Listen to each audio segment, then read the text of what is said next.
Hey guys, weeaboonewz here, and today I'm going to be discussing some Danganronpa fan projects that either you guys have recommended to me or that I've ran into in the past month that I found to be really interesting. Just a reminder, these are all fan projects. They have no affiliation with the official Danganronpa franchise. Also, there will be some light spoilers for the projects that I'm talking about, as well as V3. All the spoilers mentioned will just be spoilers from like the prologue or from an event that's not going to actually be animated or put into gameplay and are just in summaries. But in case you guys do want to experience the prologues unspoiled, or you'd prefer to read the summary on your own and see the spoilers there rather than hearing it from me, I will be putting warnings before all spoilers, just so you guys have the option to skip them. Same with the V3 spoiler, that is in fact a pretty big spoiler. Also, please don't be rude to any of the creators for these projects. I understand there might be some that you're more interested in than others, but please don't say anything rude to one project just because you prefer one or the other or anything like that. Also, please don't pressure any of the creators of these projects that you might be interested in. They all have lives, I'm sure, and can't spend all of their time working on Danganronpa fan games.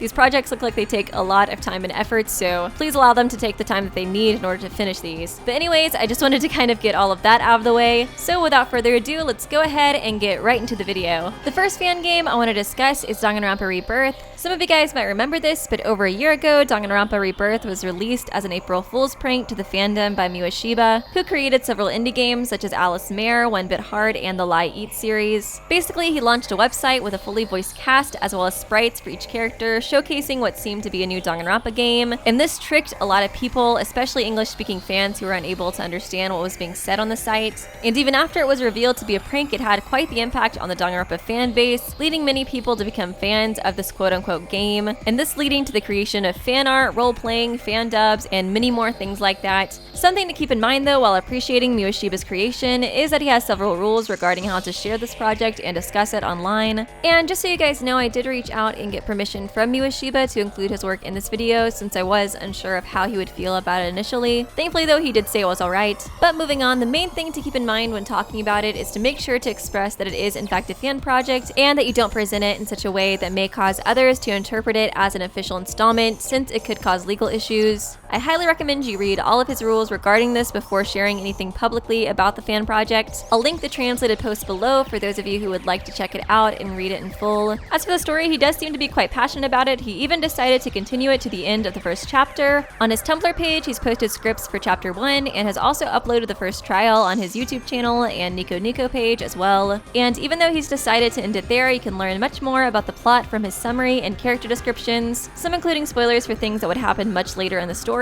Unfortunately, they are all in Japanese though, so you'll have to Google Translate them if you do want to read them on his page. Thankfully though, Coutinho on Tumblr was kind enough to translate the scripts into summaries that you can read on his blog. Along with this, he's also translated the summary of the story as well as the character biographies. The story summary and the biography of the main character do contain spoilers though for the project, so if you would like to skip them and experience it on your own, then please skip to the time shown on the screen. For those of you who are still around, the translation reads, "Super high school level talents are a thing and some people think that they are bad, so someone started the talent removal project to make people interested in losing their talents and take part in the killing talent process. It's also notable that the cast does not remember this at first. For that purpose, around 30 Kaiho Academy school buildings were built, and everyone in this cast was sent to the 6th building. You can enroll in the school by either subscribing yourself to the project or being subscribed by your parents. But then the mastermind turned each Kaiho building into a separate killing game." If you'd like to read the rest of the summary, I'll be sure to link the translated post below. The main character for the series is named Ayumi Fujimori, who is the super high school level bad luck. He is a weak-willed, cross-dressing boy who does so because his older sister pushes him to against his will. Although he is a weak-willed boy who is often treated as a doormat, he also tends to be more mindful of people around him than necessary, claiming it's because his talent also causes tragedy to the people around him. As a result of this personality, he is extremely sensitive to people's emotions and changes in his surroundings. These excellent observation skills are useful to solve the cases. Moving on though, if any of you guys are interested in watching a translation of the trial, I did find several videos with both English and Spanish subtitles posted on the YouTube channel MitchXX2, so I'll be sure to link that below if you guys would like to watch it.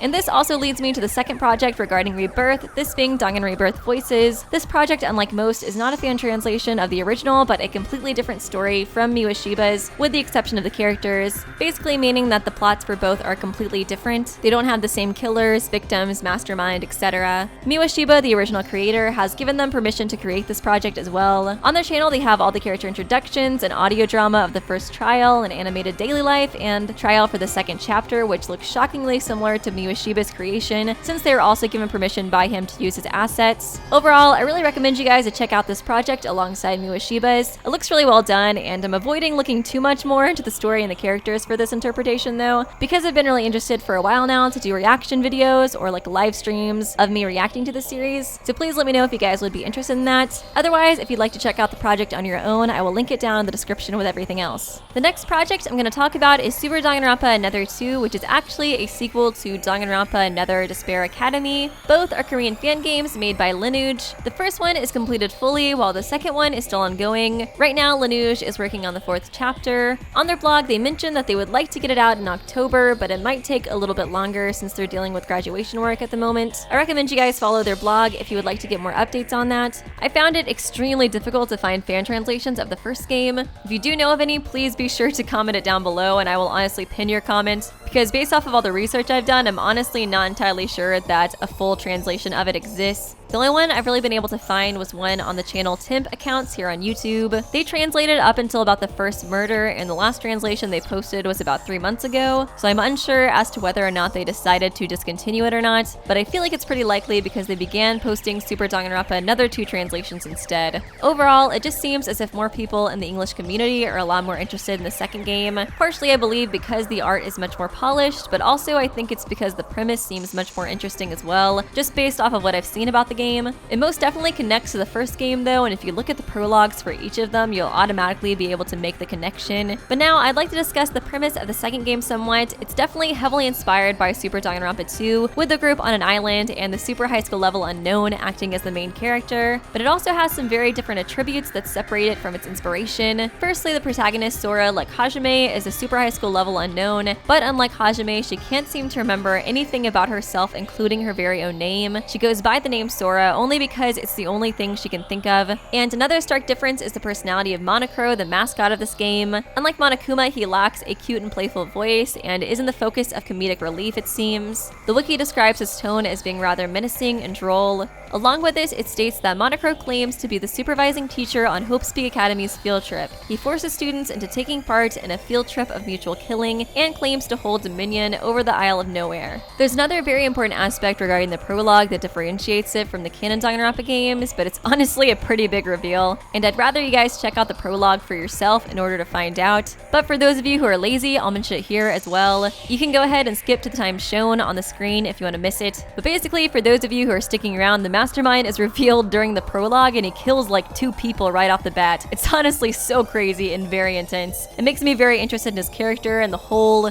idea surrounding that. I'm honestly a bit doubtful that he is in fact the mastermind, and I think he might be actually pretending to be the mastermind in order to cover for the real one. Kind of like he's acting like a Makuro to Junko or something along those lines, but I'm very interested to find out. I did not expect for there to be such a big scene in the prologue. It really threw me off guard. I really think this is a big reason why the sequel is so much more popular than the first one. As for where you can watch or play English translations of it, currently there are subbed videos of the game on both Johnny Youngster and NewDayS YouTube channel. Both have translated up to the end of the first chapter, but if you guys want to be a bit more patient, there is a fan group that has received permission from Linuj to add an English patch to the game. Currently, all translations for the prologue, chapter 1, and the free time events are complete, and they are currently undergoing editing before getting passed off to the voice actors on the project. The group plans on releasing 2 different versions of the game as well, one with their English dubbing and another that uses the original Japanese sound clips. Also, it might be good to note that Linuj actually inputted various anime series characters' lines for the characters, and for Sora's trial lines, he just kind of recorded himself and used a voice modifier. But if you're interested in this project and you'd like to hear the English dubbed versions for each character, I'll be sure to link their YouTube channel below, along with their Tumblr and Twitter. I'm personally really looking forward to this, and I would really like to make some Let's Play videos of it once it releases, and I hope that you guys would be looking forward to that as well. The next fan project I'd like to discuss is Danganronpa F Shattered Hope by Crosspaw Games and Moriteru. The project is a fan web series, and while the official release date is still to be announced, the project is ongoing and post updates pretty regularly.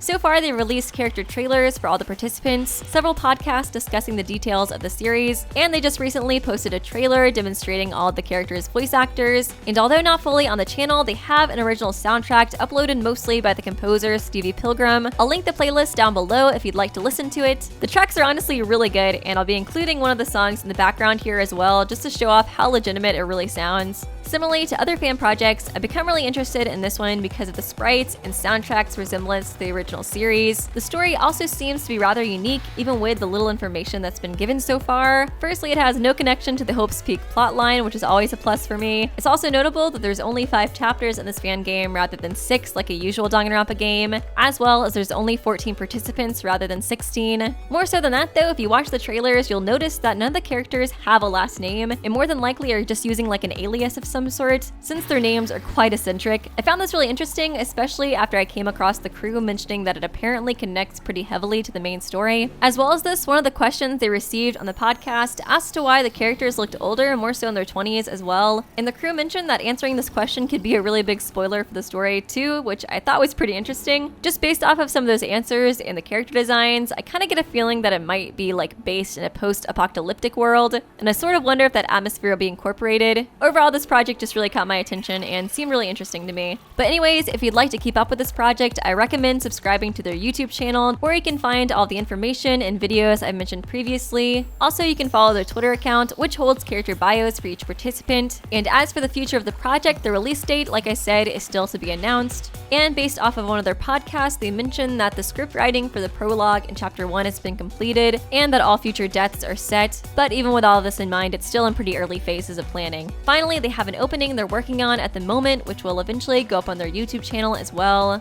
And they're currently looking for artists to help out with the project at the moment, specifically someone to help them with new sprite positions. I'll be sure to link that post below if any of you guys would like to apply for it. Next, I'd like to talk about a few projects I developed personal interest in while making this video. Most of these I'm going to cover a bit more quickly than the previous ones though, just because there's not nearly as much information and stuff released about most of them. Firstly, I want to talk about Danganronpa Trials of Sengoku. This is made by Ursan King on Reddit and Nero. It was inspired by Dai Gyakuten Saiban, Great Ace Attorney, the Japanese only Ace Attorney game that takes place in the 19th century Japan. They basically wanted to take the Danganronpa concept and implement it into feudal Japan. The summary of the game is on their blog and it reads, "Nearing the end of the Sengoku period in Japan, it appears as if history has taken an unexpected turn. A new school, Heaven's Bridge, has invited 16 youth from around the country who are highly skilled in specific fields to receive a higher form of education. These 16 youths become known to the world as first ranks, denoting their status as the best in their fields. Although they were coerced to attend to shelter themselves from the wearing world outside of the school, little did they know that they would be participating in their own little war game within the school's walls." If you go to their Tumblr, it looks like they're on permanent hiatus, but I talked to one of the creators who mentioned they were planning on ending the hiatus and completing it fully. They stated that instead of releasing it in intervals, they plan to release the entire game all at once. As of right now, they plan on fully releasing it around February 2019, and as for the format, it's a Twine game. So basically, it's like an old school point and click adventure game, and as of right now, the story that's been posted so far is up until the first death, but at the moment, they don't have sprite or updated CGs added to the game yet. I was told by one of the creators, though, that they're working on improving it, and that sprites and CGs will be implemented into the final project, as well as trial mechanics that work better for text-based format. I thought this idea was really interesting, especially since they plan on releasing it in full fairly soon. The text point-and-click adventure game aspect was really cool to me as well. I feel like that format really actually does fit very well for a Danganronpa fan game, and this is the first one I've heard that's actually implemented that strategy, so I thought that was pretty cool too. Also, the art for it so far is very, very pretty. Anyways, if you'd like to keep up with the project, I'll link their blog down below. The next one I want to talk about is Danganronpa XL Ever After, and this one might actually contain spoilers for Danganronpa V3, so if you haven't finished that game yet, I would highly recommend you skip to the time shown on the screen. And this one is in very early stages of development, but seems to be incredibly unique. It has like a distorted fairy tale vibe to it, and the premise is rather interesting too. On their podcast for the series, they mentioned that the premise is happily ever after, and the story is based around the idea that Danganronpa has become so wildly popular that many of the viewers of the series want to see their favorite contestants return. So this series brings back 15 fan favorites and a lottery holder to play once again. Something they said that they felt really sets them apart is that they're extremely character focused, and it seems like their goal is to make every character a fan favorite, implying that they don't really want to focus on one character more than the other. But anyways, I felt like this project just kind of sounded interesting, and the art is very unique. So if you guys like to follow along with it, I'll be sure to link their YouTube, Twitter, and Tumblr down below. And lastly, I'm going to talk about Danganronpa Blowback. It was a Korean fan game made with RPG Maker by Monolabs. Unfortunately, the game stopped at chapter 2 and is very unlikely to be completed. From what I can tell on their official website, it was last updated in 2016, so like I said, it doesn't seem very likely to continue. Unfortunately, because the series stopped, it's very unlikely that it'll ever be translated to English, but if you guys would like to check out some videos of it, I will link a playlist in the official website below. The main reason I wanted to include this fan project in this video is because I thought the executions looked really legit. I won't be showing them here for spoiler reasons, but I will link those down below if you guys do want to check them out. But this will conclude the video. I hope you guys enjoyed. I know there's a lot of other Danganronpa fan projects I didn't cover. One specifically I'm going to include in my pinned comment just because it's a really interesting project, but I did notice that they were a bit picky about people reposting their videos or things like that, and I didn't want to include it in this video unless I was given permission, but unfortunately when I messaged them about it, I didn't hear anything back. So I'll link that project in a pinned comment and in the description if you guys want to check that one out. Also, there's a lot of other projects that I found while making this video that were very good, but they either seemed like they were on hiatus or discontinued, or they didn't have any videos or gameplay showcasing the project at the moment. I might make a separate video for projects like that are just sort of in the phase of posting sprites and character bios, because when I looked through the amount of projects that were like that, there was just so many. Way too many to include in this video. But anyways, I hope you guys enjoyed this video. I'd love to hear your opinions on these projects. I think they're all really promising, which is why I included them in this video, and hope that we do get to see more updates for them in the future, as well as more Danganronpa fan projects. I do feel like the Danganronpa hiatus has really caused a lot of people to get very creative in these dark times of not knowing when or if we'll get another Danganronpa game. But anyways, I hope you guys did in fact enjoy the video, and I will see you real soon.